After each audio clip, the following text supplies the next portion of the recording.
ప్రతి ఇంటిలో భారత రాజ్యాంగం ఉండాలి, ప్రతి పౌరుడు భారత రాజ్యాంగం చదవాలి. ప్రతి ఇంటిలో భారత రాజ్యాంగం ఉండాలి, ప్రతి పౌరుడు భారత రాజ్యాంగం చదవాలి.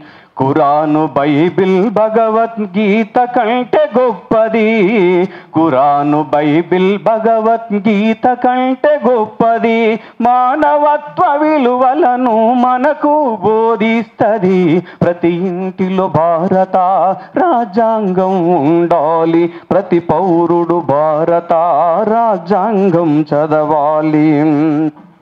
తరతరాల చీకటి చెర నుండి విడిపించింది అది, తరతరాల చీకటి చెర నుండి విడిపించింది.